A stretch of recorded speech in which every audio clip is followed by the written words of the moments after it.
Deus é sempre bom. Aleluia.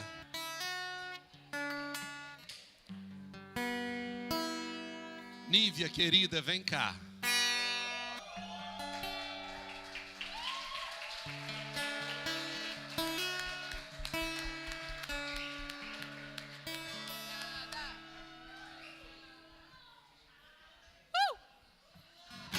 Aleluia.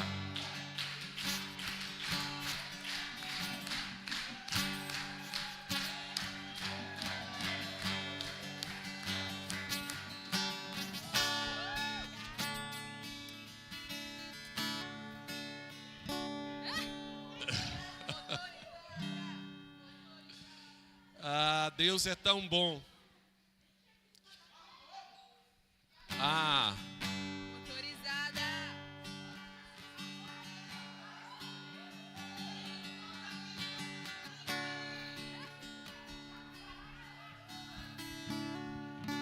existem aquelas coisas que o Espírito Santo vai gerando no nosso coração.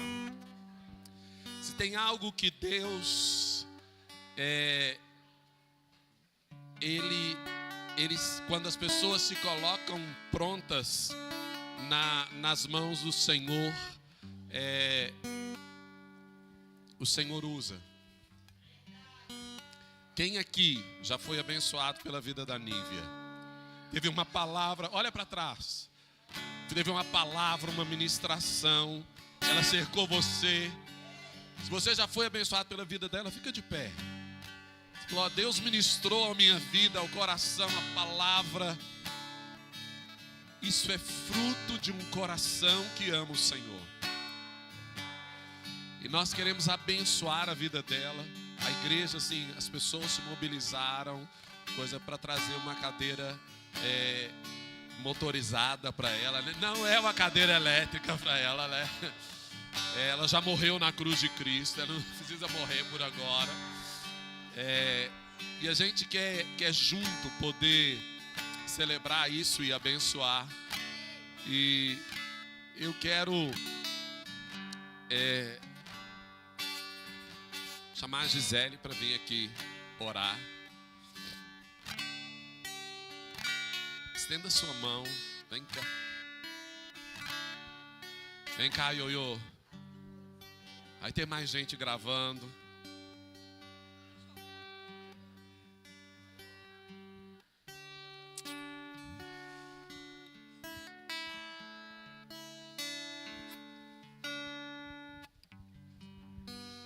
Oh, Pai, é muito maravilhoso estar aqui, abençoando essa amada, essa serva do Senhor, oh Pai. Nós agradecemos pela vida da Nívia, pelo tanto que ela é bênção em nossas vidas, ó Pai. Essa é uma forma que o Senhor é que está dando essa cadeira, esse mimo que vem do céu, ó Pai, para poder mostrar que o Senhor tem cuidado pela vida dela, assim como ela tem cuidado dos teus servos, da tua igreja, ó Pai. Quando ela ministra uma palavra, quando ela ora com alguém, ó Pai. E nós hoje abençoamos a vida dela em teu nome, ó Pai. É para tua glória. É o Senhor que está movendo, é o Senhor que moveu o coração de cada pessoa que quis fazer parte dessa obra, ó Pai.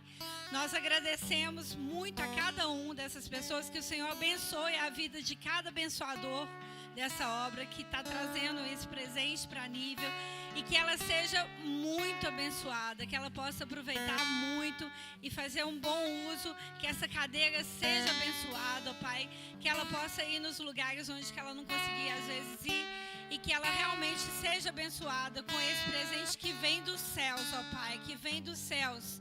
É um presente que é para ela e que veio pelo Senhor, ó Pai. Abençoe a vida da Nívia. Senhor Deus, nós queremos louvar o Senhor, porque o tempo não é nosso, o tempo é do Senhor.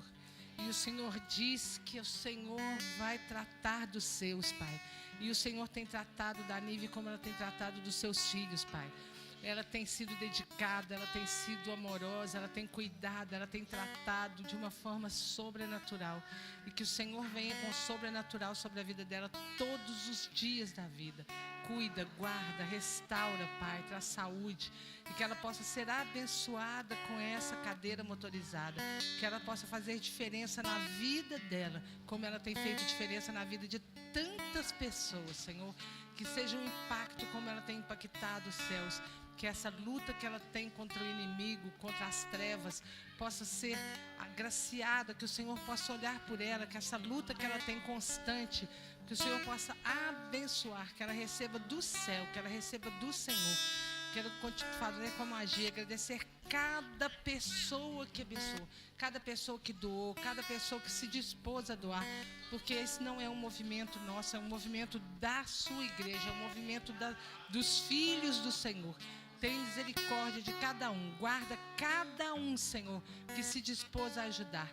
Guarda a vida dela, que ela possa ser abençoada e que ela fique aqui muitos e muitos e muitos anos, porque ela tem nos ensinado, ela tem mostrado a face do Senhor para cada pessoa que convive com ela, Pai. E isso é bênção, no nome santo de Jesus. Amém.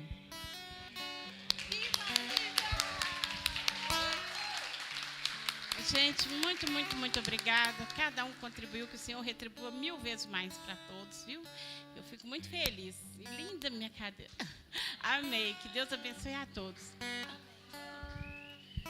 Amém. Obrigada, pastor. Oi? Ninguém segura a Nívia. Eu não me esqueço de um dia que a gente marcou a visita na casa de uma pessoa que estava precisando. Falou, fulano está precisando muito de uma visita. E aí marcamos a visita na casa dessa pessoa. E quando eu cheguei lá, era num prédio, no 4º andar do prédio, de escada. E eu cheguei lá, quem estava lá? A Nívia. Tinha chegado mais cedo e ela estava lá. Falou, eu não ia perder isso de jeito nenhum.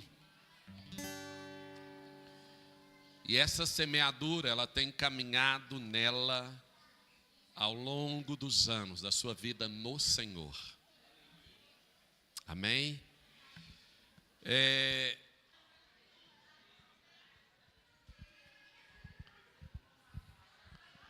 Fala com quem está perto de você aí. Que bom que você está aqui.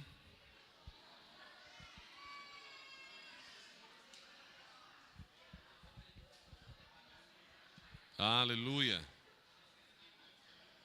Esse é um tempo onde, calma, declara uma palavra de bênção para a vida do seu irmão. Fala com ele, eu te abençoo no nome de Jesus. É maravilhoso ter você aqui, né? Que a graça seja sobre você. Amém? Glória a Deus.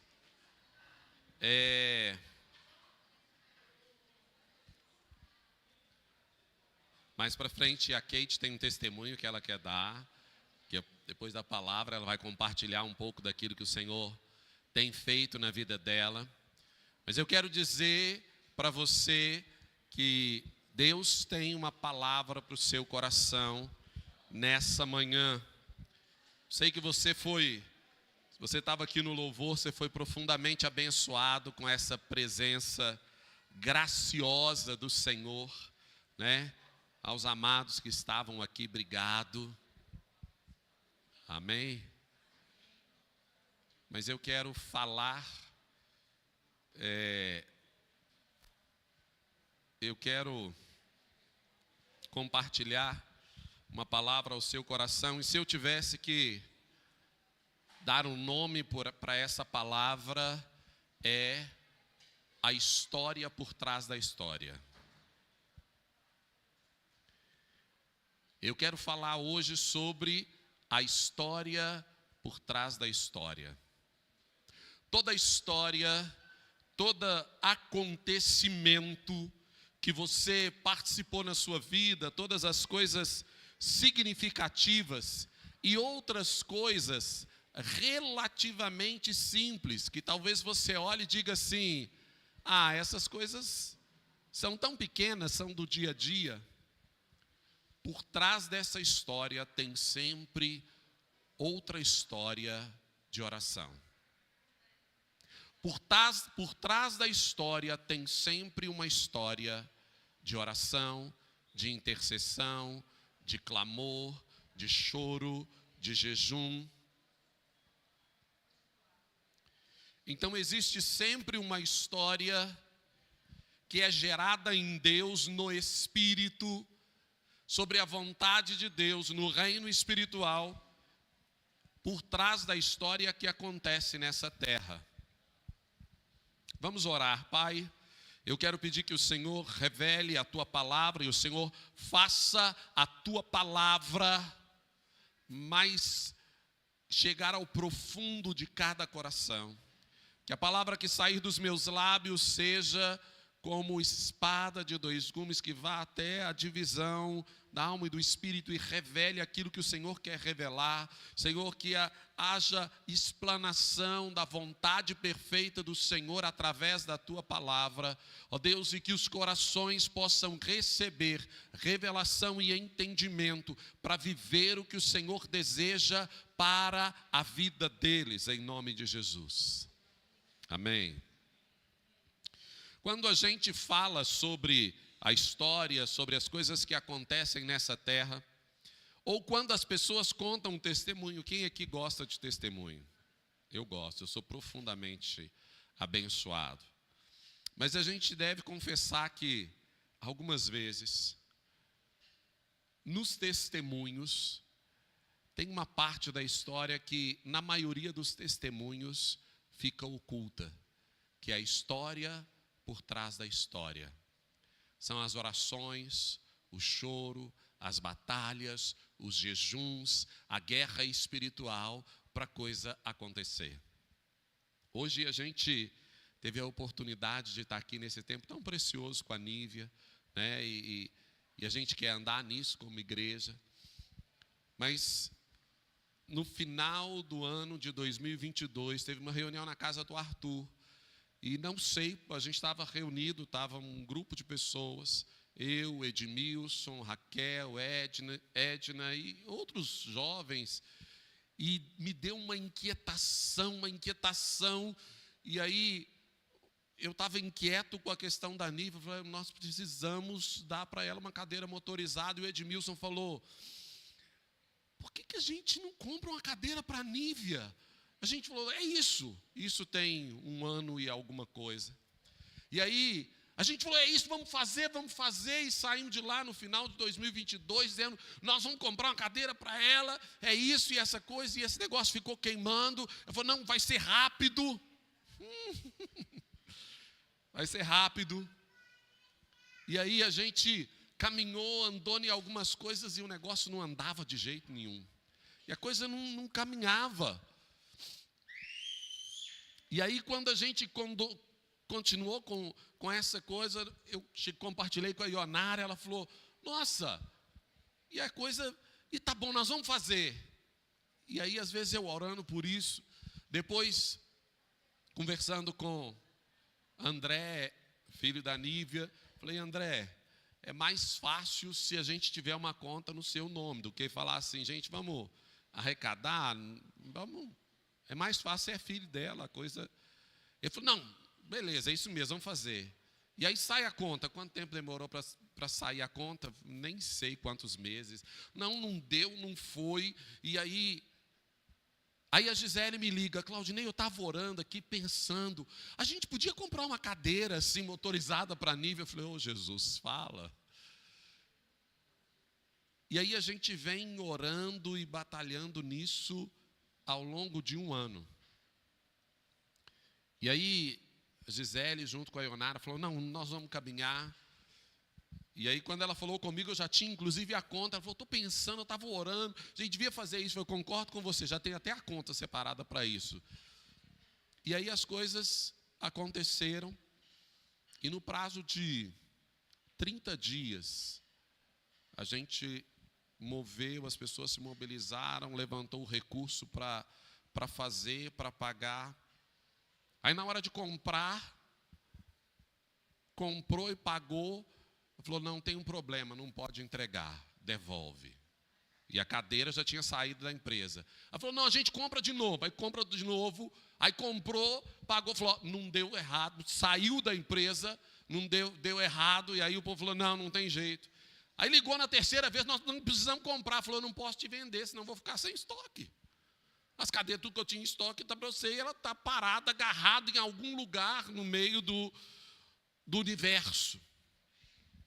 E aí a gente falou, Jesus, como é que no final o Senhor moveu os céus e a cadeira chegou. Mas eu quero falar com você aonde é que essas outras 2 cadeiras que foram compradas, pagas, onde é que elas estavam?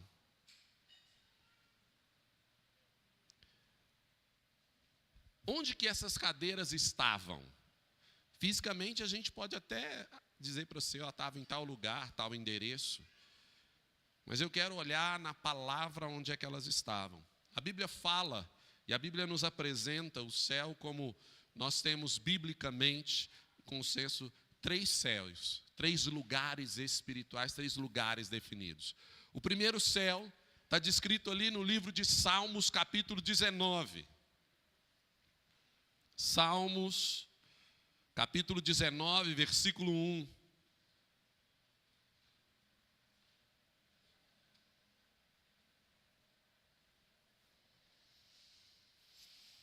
Oh, Deus. Os céus declaram a glória de Deus e o firmamento proclama as obras das suas mãos. Um dia fala disso a outro dia, e uma noite revela a outra noite. Sem discurso nem palavras, não se ouvem a sua voz, mas a sua voz ressoa por toda a terra, e as suas palavras até os confins do mundo. Os céus proclamam a glória de Deus e o firmamento anuncia as obras das suas mãos. O primeiro céu é esse céu maravilhoso que você olha, esse céu azul, né? Quando o sol está nascendo e aí você olha aquela imagem maravilhosa do sol nascendo, ou do sol se pondo, ou da lua, né? Você olha aquela imagem assim perfeita, esse céu físico que a gente vê. E seja com o sol nascendo, com o sol se pondo, com o sol do meio-dia, com nuvens escuras e fechando sobre as nossas cabeças e raios, tudo isso proclama a glória do Senhor. Esse é o nosso céu no sentido natural, nosso céu físico. Esse é o primeiro céu. Mas nós temos o segundo céu. Abra sua Bíblia no livro de Daniel. Capítulo 10.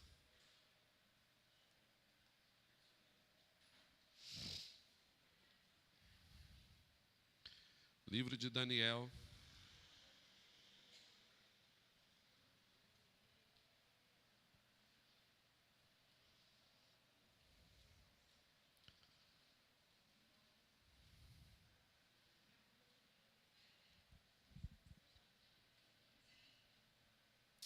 Aleluia, Deus é bom.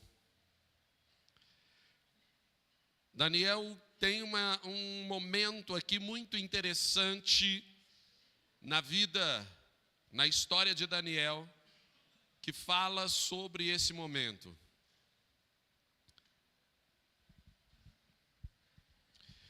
Daniel capítulo 10, versículo 1. Como você é apaixonado pelas Sagradas Escrituras, você não vai se importar em ler. Amém? No 3º ano de Ciro, rei da Pérsia, Daniel, chamado Beltesazar, recebeu uma revelação. A mensagem era verdadeira e falava de uma grande guerra. Na visão que teve, ele entendeu a mensagem.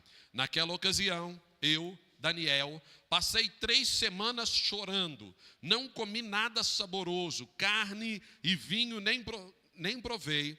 E não usei nenhuma essência aromática, até que se passassem as 3 semanas. No 24º dia, do primeiro mês, estava eu em pé junto à margem de um grande rio, o Tigre. Olhei para cima e diante de mim estava um homem vestido de linho, com um cinto de ouro puríssimo na cintura. Seu corpo era como berilo e o rosto como relâmpago, os olhos como tochas acesas, os braços e pernas como reflexo do bronze polido. A sua voz era como o som de uma multidão. Somente eu, Daniel, tive a visão. Os que me acompanhavam nada viram, mas foram tomados de tanto pavor que fugiram e se esconderam. Assim, eu fiquei sozinho, olhando para aquela grande visão. Fiquei sem forças, muito pálido e quase desfaleci. Então, o ouvi falando e ao ouvi-lo, caí prostrado com o rosto em terra e perdi os sentidos. Em seguida, a mão de alguém tocou em mim e me pôs sobre as minhas mãos e os meus joelhos vacilantes. E ele disse: Daniel, você é muito amado. Preste atenção ao que vou lhe falar. Levante-se, pois eu fui enviado a você. Quando ele me disse isso, pus-me em pé, tremendo. E ele prosseguiu: não tenha medo, Daniel. Desde o primeiro dia em que você decidiu buscar entendimento e humilhar-se diante do seu Deus, suas palavras foram ouvidas e eu vim em resposta a elas. Mas o príncipe do reino da Pérsia me resistiu durante 21 dias. Então Miguel, um dos príncipes supremos, veio em minha ajuda. Um dos príncipes supremos veio em minha ajuda, pois eu fui impedido de continuar ali com o rei da Pérsia. Agora vim para explicar-lhe o que acontecerá ao seu povo no futuro, pois a visão se refere a uma época futura. Quando ele disse isso, prostrei-me com o rosto em terra, sem conseguir falar.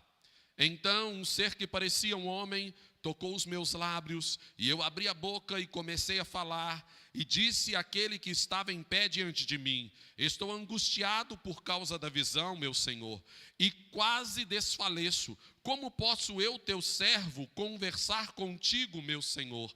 Minhas forças se foram e mal posso respirar.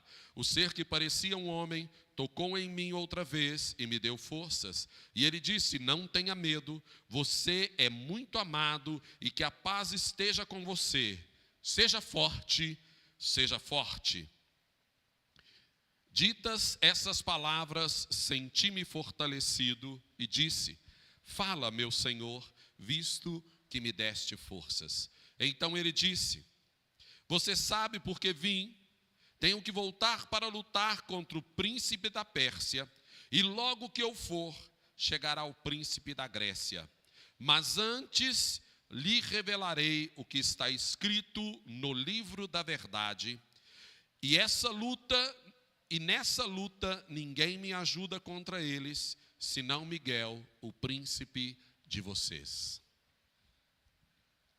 Sabe aonde estavam as duas cadeiras que foram compradas e pagas da Nívia? No mesmo lugar que o anjo que saiu com a resposta para Daniel parou no meio do caminho, porque o texto diz, o anjo disse a Daniel: Daniel, no primeiro dia em que você se dedicou a orar, Deus me mandou com a resposta. Em qual dia? No primeiro dia. Ele chegou a Daniel em qual dia? No 21º dia, 24º dia daquele mês, mas lembra que Daniel começou o jejum no 3º dia. Passado 21 dias, com Daniel orando e jejuando, o anjo chegou com ele para a resposta. Por que demorou isso tudo? Porque a distância do céu à terra é muito grande? Não. Porque no meio do caminho tinha uma batalha acontecendo. No meio do caminho tinha uma guerra para que as coisas não acontecessem. Para que Daniel não ouvisse a resposta da parte de Deus. Para que a declaração do Senhor não acontecesse na vida dele. Por isso, algumas coisas que você, às vezes, tem tanta certeza que vai acontecer, não está aqui, está certo, é isso mesmo, a coisa vai andar e o negócio não anda. Por isso, entre a gente falar, a gente vamos fazer, e a gente conseguir chegar aqui, existia uma batalha para que a Nívea não fosse abençoada, para que a igreja não tivesse a oportunidade de ser generosa. Porque eu vou dizer para vocês, a igreja está sendo muito mais abençoada do que a irmã que recebeu a cadeira. Pela oportunidade de ser participante daquilo que Deus está fazendo. Deus não precisa de nós para fazer nada, mas Ele escolheu fazer as coisas através da gente. Então, este lugar entre o céu, que é os céus do Senhor, e a terra, aonde acontece essa batalha, a gente chama de segundo céu. Esse é o lugar das guerras, das lutas, das batalhas, das pelejas. E existe o terceiro céu, você pode abrir lá em Apocalipse 21:10. O terceiro céu é o quê? Quem sabe? Quem está aqui sempre ouve nosso amado pastor Alexandre, né, falar sobre o terceiro céu, namorada do Senhor, né, o lugar da habitação do Senhor.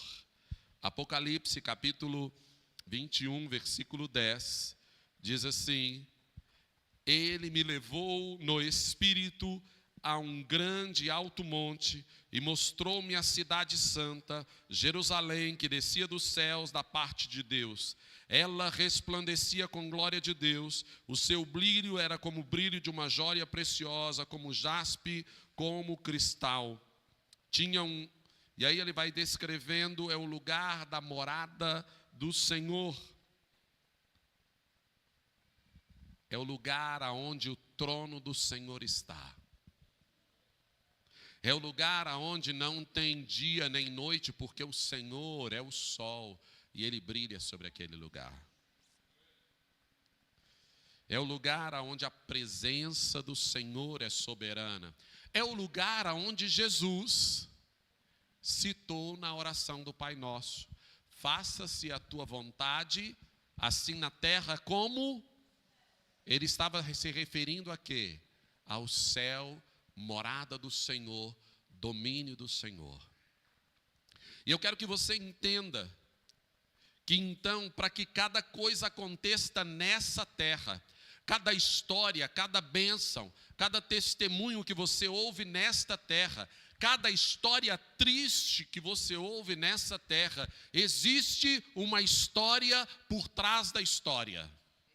Existe algo que aconteceu no reino espiritual, que teve uma guerra, que teve uma batalha e que liberou, autorizou as coisas de Deus a acontecerem ou as coisas do inferno a acontecerem. Mas existe sempre uma história por trás da história. Queridos, e a gente quer tanto participar das coisas históricas, né? A gente quer tanto participar daqueles momentos onde a graça de Deus acontece, onde a presença de Deus se manifesta, onde Deus, nós cantamos hoje aqui, o nome de Jesus levanta os mortos, o nome de Jesus cura os feridos, onde você ora por um enfermo e ele é curado, onde você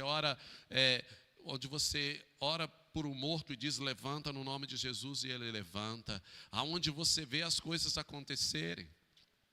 Aonde você vê a resposta de Deus, aonde você está, como os jovens estiveram agora num acampamento de carnaval, onde a presença do Senhor foi tão gloriosa, foi tão sobrenatural.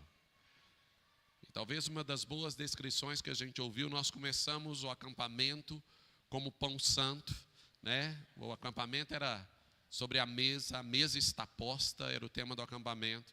E começou o acampamento como pão santo, colocado sobre a mesa, né, que Deus nos traz para esse lugar. E terminamos como servo inútil. E foi a última palavra: se você fizer tudo que o Senhor te mandou fazer, considere esse servo inútil. Mas todos nós fomos impactados, ministrados, moídos, quebrados, né? Alguns irmãos que não choravam há 15 anos, passaram 4 dias chorando. Você olhava para o irmão, outros que não choravam há 3 anos, passaram 4 dias chorando.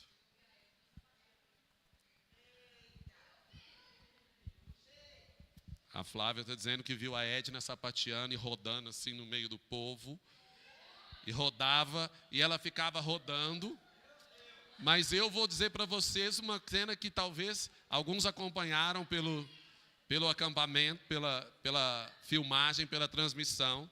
Mas eu vou dizer para vocês uma outra coisa que vocês talvez não pegou na filmagem. Enquanto a Edna rodava, a Flávia ficava gritando na frente dela assim. Ah! E ela ficou lá uns 10 minutos pulando na frente da Edna. Enquanto ela estava ali ministrando, a Flávia estava lá pulando. E os irmãos terminavam dizendo assim: gente, eu não aguento mais o meu pé, a batata da perna. Aí eles entenderam o significado da expressão canela de fogo. Porque pula tanto, roda tanto, caminha tanto, que no final a canela parece que está pegando fogo, de tanto que você pulou, caminhou, sapateou, andou ali na presença do Senhor. E alguns cultos, os irmãos falavam: comer para quê? Gente, culto de jovens. Com a Camila cozinhando. E alguns irmãos falaram: comer para quê? Comer eu como em casa. E o povo desceu para jantar e eles ficaram lá. Foi: comer eu como em casa, eu não preciso comer. Eu não preciso comer eu como em casa.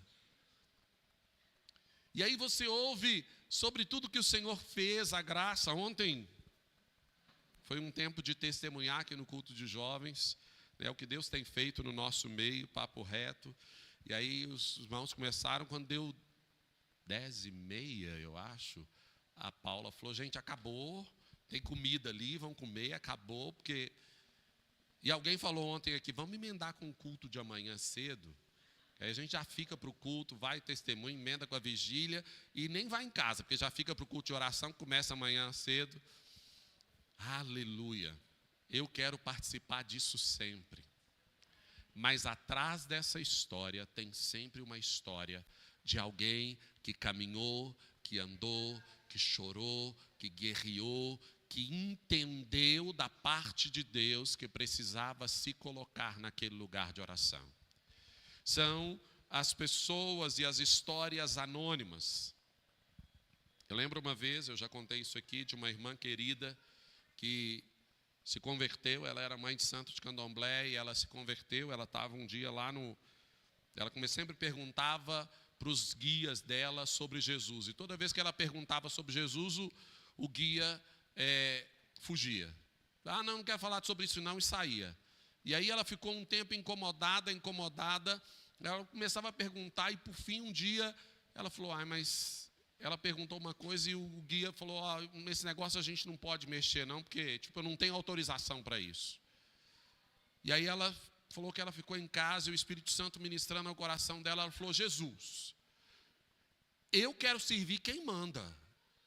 Eu não quero servir quem... Eu quero servir quem manda. Esses guias são poderosos, mas é o Senhor que manda. Então eu quero servir o Senhor. Então eu escolho a partir de hoje servir ao Senhor. Estava ela e os 4 filhos dela em casa. E aí ela falou: eu escolho servir ao Senhor a partir de hoje. O que eu faço? Aí ela falou que o Espírito Santo do Senhor falou claramente com ela: louva. Ela falou: o que é louvar? O que é isso? Ele falou: canta. Aí ela perguntou para os meninos dela, para a Kátia, para... Ela falou: vocês conhecem alguma música de crente? Ela falou: tem uma música que eles cantam no alto-falante da igreja lá, que é assim: o sangue de Jesus tem poder, tem poder. O sangue de Jesus tem poder, tem poder. Poder para salvar, poder para curar, poder para os demônios expulsar. O sangue de Jesus. Aí ela falou: você sabe? Então canta. Colocou os 3 cantando, né? Porque o mais novo, que era o Juninho, 3 ou 4 anos. Então, ele falou, então canta. E aí eles começaram a cantar. Ele falou, e agora, Jesus? Ele falou, agora pode quebrar tudo. Aí ela pegou um pedaço de pau e saiu quebrando. Ela falou, Jesus, ali tem um ponto firmado. Falei, vai lá e quebra tudo. E aí ela quebrou, ela sozinha com as 4 crianças em casa, quebrou tudo que tinha no centro de candomblé dela.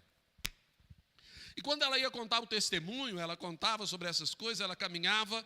E aí um dia ela contando o testemunho, pregando uma igreja lá em Belford Roxo, no Rio de Janeiro.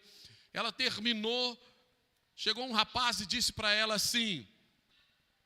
E ela sempre contava, falou, não, eu não precisei de ninguém pregar para mim, foi o próprio Senhor que pregou, o Senhor ministrou, eu entendi, o Espírito Santo. E aí ela sempre falava isso, e um dia depois de pregar, chegou um rapaz e falou com ela assim, você lembra de mim? Ela falou, não lembro não. Ela falou, a senhora morava na casa tal, na rua tal, na casa tal. Lembra? Ela falou, morava. Ela falou, pois é. Por 2 anos, eu ia e voltava, e eu passava na porta da sua casa, e por 2 anos inteiros, eu orei por você e pela sua família, todos os dias. De segunda a segunda, eu orei pela sua família, algumas vezes eu jejuei, eu orei por você 2 anos inteiros, e é maravilhoso ter você aqui. E o Espírito Santo disse para ela, nunca o que a gente vê nunca é a totalidade da história. O Espírito Santo tem sempre alguma coisa. Você nunca vai fazer sozinho. A igreja está sempre participando das coisas que estão acontecendo. Existe sempre uma história por trás da história. E a pergunta que o Espírito Santo me traz para a gente poder entender hoje é: eu quero fazer parte da história, mas você quer fazer parte da história por trás da história? Talvez o seu nome nunca seja citado, talvez você não seja conhecido nessa terra, mas você vai ouvir do Senhor, vinde benditos do meu Pai, recebe a herança que eu tenho separado para você. Você pode nunca ter seu nome veiculado na boca de ninguém, falado por ninguém, testemunhado por ninguém nessa terra. Mas quando chegar no segundo céu, que é esse lugar de batalha, é esse lugar de oração, os demônios vão responder como responderam aos filhos de Cefas. Lá no livro de Atos, 7 irmãos, filhos do sacerdote, eles ouviram que Paulo expulsava demônio, Jesus expulsava demônio, e eles resolveram que eles também iam expulsar demônio. E aí acharam o endemoniado, eles juntaram e falaram, olha, no nome do Jesus a quem Paulo prega, sai. E aí a Bíblia nos conta que esse homem, na verdade, os demônios que estavam naquele homem, disseram para ele assim, ei, eu sei quem é Jesus, eu conheço Paulo, mas você, quem é? E a Bíblia diz que aquele homem, possesso por demônios, pulou e atacou os irmãos, e eles todos fugiram daquele lugar, pelados e machucados. Ele arrancou a roupa de todos e quebrou todo mundo no cacete. Saiu todo mundo de lá quebrado na porrada. E foram embora envergonhados, porque o nome deles não era conhecido no segundo céu. Porque o nome que é conhecido no segundo céu é o nome de uma mulher e de um homem de oração. De uma mulher e de um homem que se coloca diante de Deus na brecha para que as coisas de Deus aconteçam nessa terra. Para que a oração que Jesus nos ensinou a orar, que é a oração do Pai Nosso, cumpra-se a tua vontade, assim na terra como no céu. Alguém se coloca neste lugar de oração para que as coisas aconteçam. E Deus está chamando uma igreja que se posiciona em oração. Quando certa vez foram confrontar Jesus sobre alguma coisa, e Jesus disse para os saduceus, ele disse, errais. em não conhecer as Escrituras e nem o poder de Deus. Você precisa ser apaixonado pelas Sagradas Escrituras. Mas você precisa ser apaixonado por viver na presença do Senhor e fazer as coisas que o Senhor te mandar. Experimentar as coisas que o Espírito Santo te manda fazer.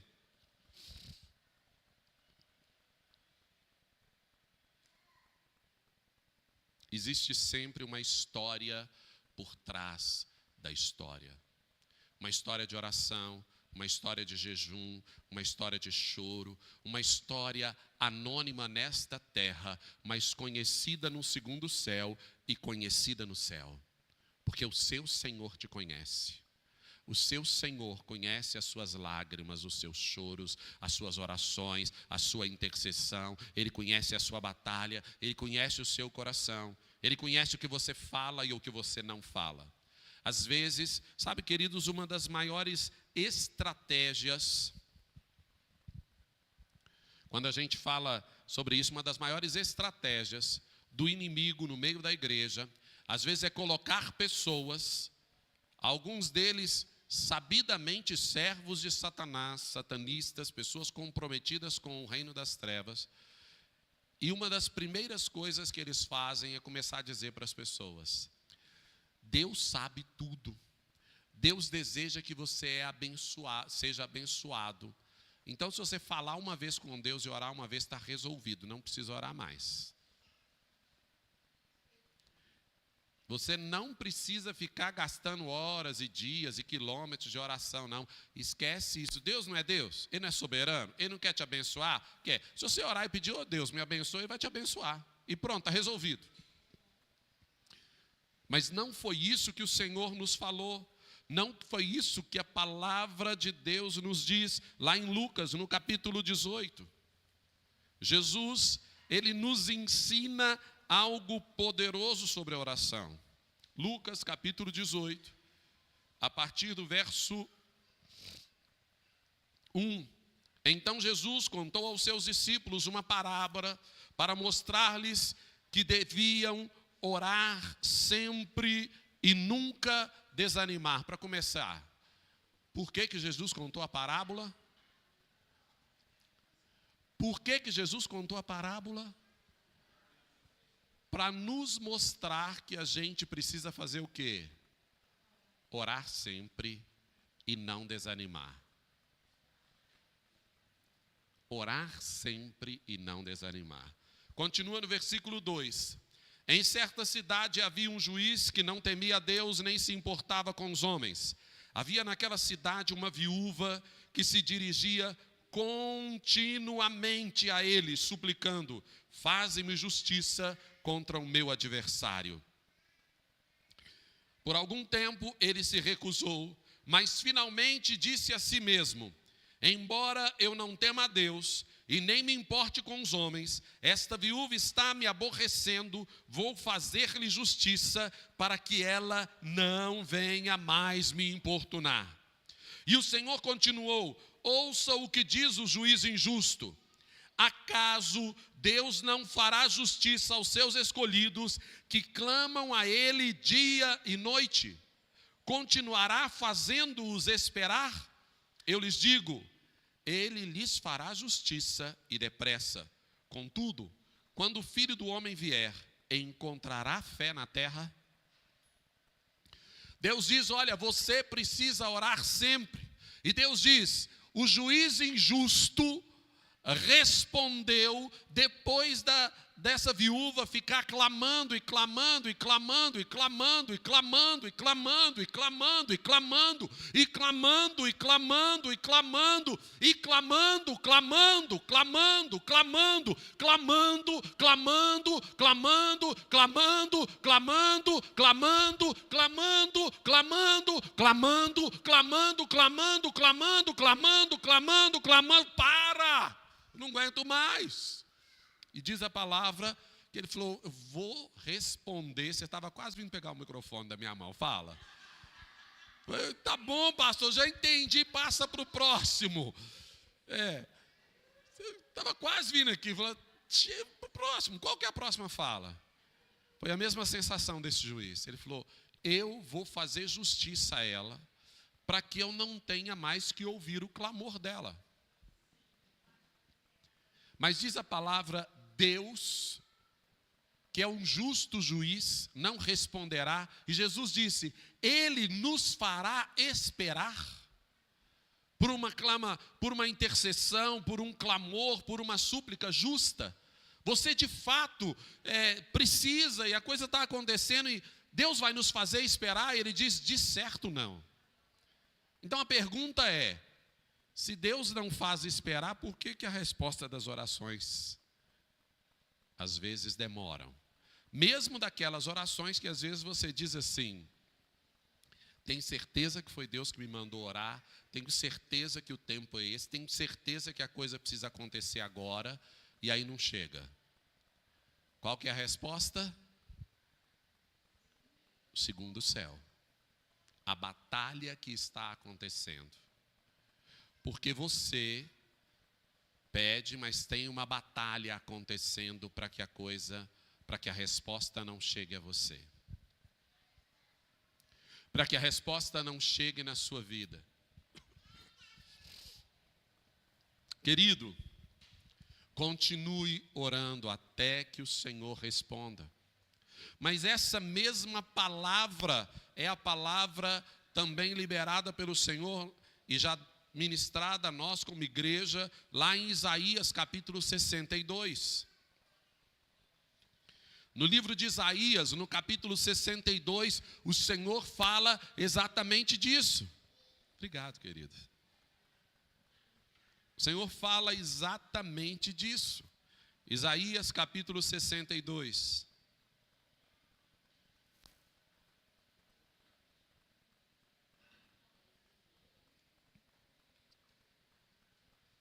Diz assim o texto, por amor de Sião eu não sossegarei, por amor de Jerusalém eu não descansarei, enquanto a sua justiça não resplandecer como a alvorada e a sua salvação como as chamas de uma tocha. As nações verão a sua justiça e todos os reis a sua glória. Você será chamada por um novo nome que a boca do Senhor lhe dará.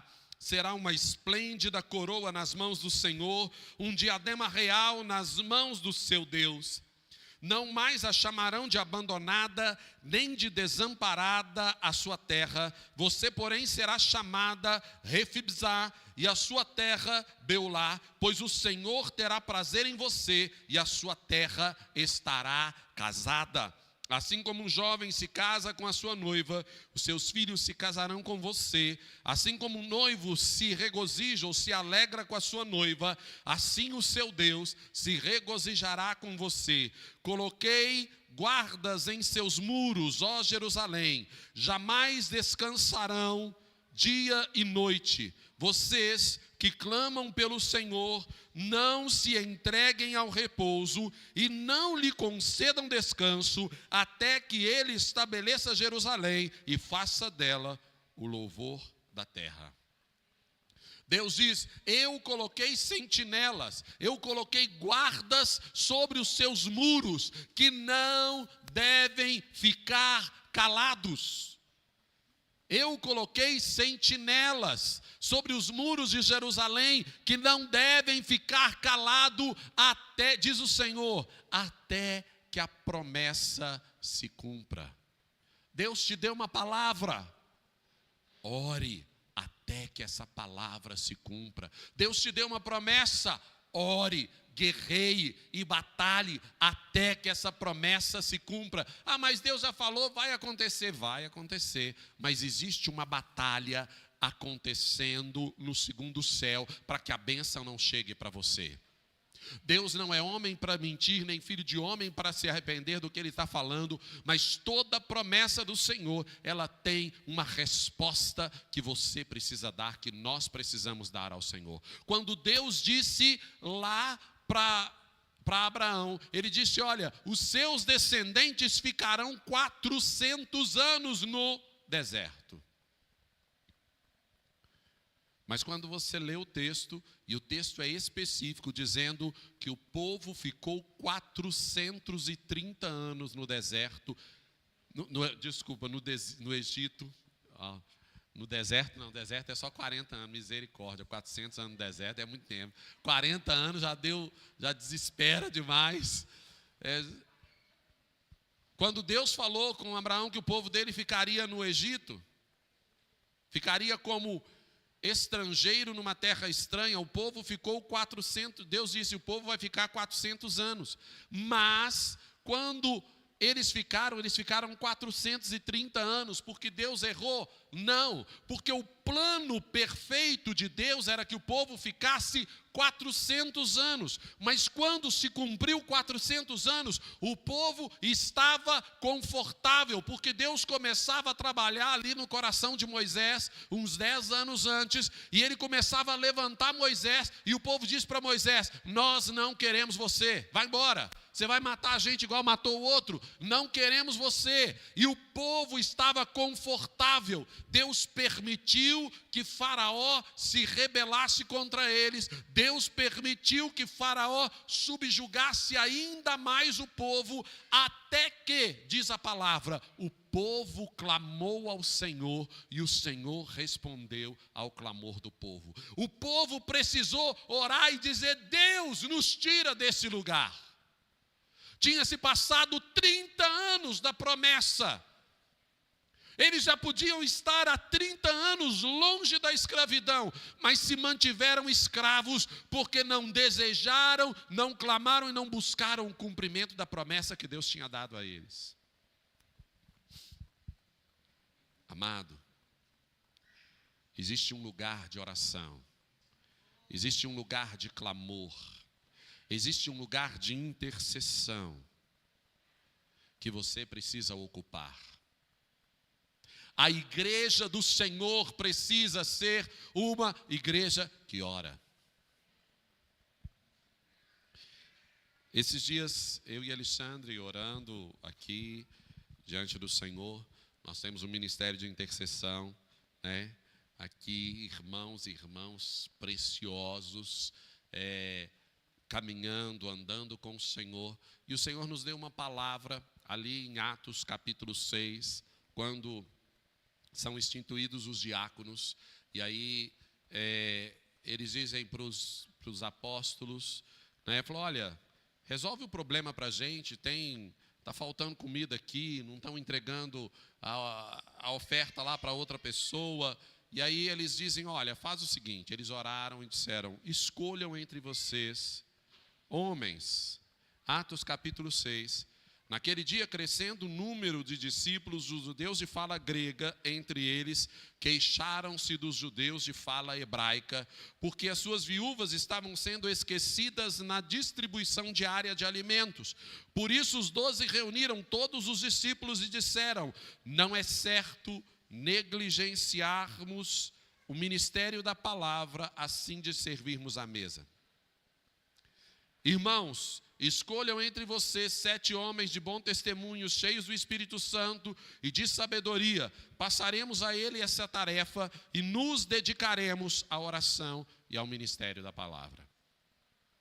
E o Senhor nos convenceu, nos disse: olha, o ministério de oração da igreja, ele precisa estar debaixo da liderança dos pastores. Diz a palavra: nós nos dedicaremos à oração e ao ministério da palavra. É só os pastores que oram? Graças a Deus, não. Você é convocado, convidado, conclamado pelo Espírito Santo a ocupar um lugar de oração. Amém? Mas você precisa tomar posição. Por isso, nós caminhamos, conversamos com a Carol, que estava liderando esse ministério. O Senhor já tinha falado isso, incomodado o coração dela sobre isso, e nós fomos orar, inclusive, por causa disso. E aí, o Senhor nos deu essa palavra. Então, nós estamos assumindo o ministério de intercessão da igreja. Carol está, né, com um fiel escudeiro ali do lado do Alexandre, do presbitério, e ajudando. Mas existe uma responsabilidade que a igreja precisa tomar em relação à oração. Algumas coisas aconteceram porque há oração. Algumas coisas estão acontecendo porque tem oração. Eu quero dizer para você, meu amado homem de Deus, mulher de Deus, ocupe o lugar que Deus está te chamando para ocupar. Um lugar de oração, amém? Oh Deus. Quando a igreja ora junto, existe uma unção liberada diante de Deus. Quando você ora na sua casa em particular, isso traz graça, vida, poder e autoridade sobre a sua vida. Amém? Mas existe uma unção quando a igreja ora junto. Quando a igreja em unidade se posiciona e ora, que é o que acontece no livro de Atos, no capítulo 4, a partir do versículo 23, diz a palavra que 2 apóstolos estavam presos, e aí eles foram desafiados, dizendo, vocês não vão fazer mais nada, vocês não podem pregar, e a igreja então resolveu orar, e diz a palavra que eles começaram a proclamar a palavra do Senhor, e em cima desta proclamação disseram, Senhor, está se cumprindo isso. E a Bíblia diz que o Espírito de Deus veio, tremeu o lugar onde eles estavam reunidos, e todos foram cheios do Espírito Santo, e pregavam e testemunhavam da palavra ainda com mais autoridade. Sinais e maravilhas eram feitas no meio da igreja, através dos apóstolos, mas toda a igreja pregava a palavra com autoridade. Toda a igreja. Existe uma unção quando a igreja se coloca nesse lugar. Por último, para que você entenda, o texto lá do livro de Amós, capítulo 3, versículo 7, diz assim, certamente que o Senhor Deus não fará coisa alguma, sem antes revelar aos seus servos, os profetas, tudo que Deus planeja fazer sobre esta terra, Ele fala antes àqueles que se colocam no lugar de oração. Aí Deus fala com estas pessoas e depois faz. Essas pessoas se colocam nesse lugar de oração, ouvem do Senhor, começam a orar por aquilo. O que você precisa orar? Aquilo que Deus te manda orar. A promessa que Deus te deu. Como diz em Isaías 62, Deus prometeu, começa o texto dizendo assim, olha, eu vou fazer isso, isso e isso. Depois o próprio Senhor diz assim, agora, continua orando até acontecer.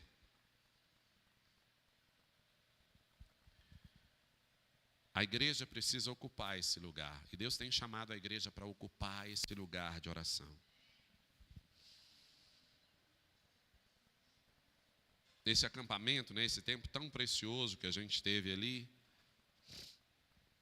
depois de uma reunião entre duas igrejas, ministério aqui, a igreja e Igreja Batista Solidária, depois tivemos uma reunião de oração, e naquela reunião de oração, a gente entendeu que a gente precisava de ter duas pessoas orando de forma específica pelos pregadores. Depois da reunião, onde nós tínhamos duas pessoas, e aí, com acampamento é maravilhoso, todo mundo assim, sentado em pé, e duas pessoas do lado, do camarada assim, com a mão estendida. Alguns irmãos ficaram ali 1 hora, 1h30, 2 horas de mão estendida, orando pela vida dos outros irmãos, de quem estava ministrando a palavra. E no meio desse mover todo, teve um tempo onde muito quebrantamento. A avó, uma Maria, foi com a gente, 96 anos, participou fielmente dos cultos. E eu inclusive filmei isso, uma parte, em determinado momento onde Deus estava derramando sobre a vida dos meninos uma unção. Ela ficou talvez 1 hora ou mais de braço estendido, orando. Depois, na hora do almoço, ela falou, eu não sei o que aconteceu, meus braços estão queimando, está doendo aqui. Eu falei, eu sei, vó, a senhora estava orando. É? Então amém. Amém. Mas ela estava lá com o braço estendido orando. Existe uma igreja que ora por trás de toda a igreja que vai. Existe uma história por trás da história. E Deus está convocando irmãos que se coloquem nesse lugar de fazer a história por trás da história.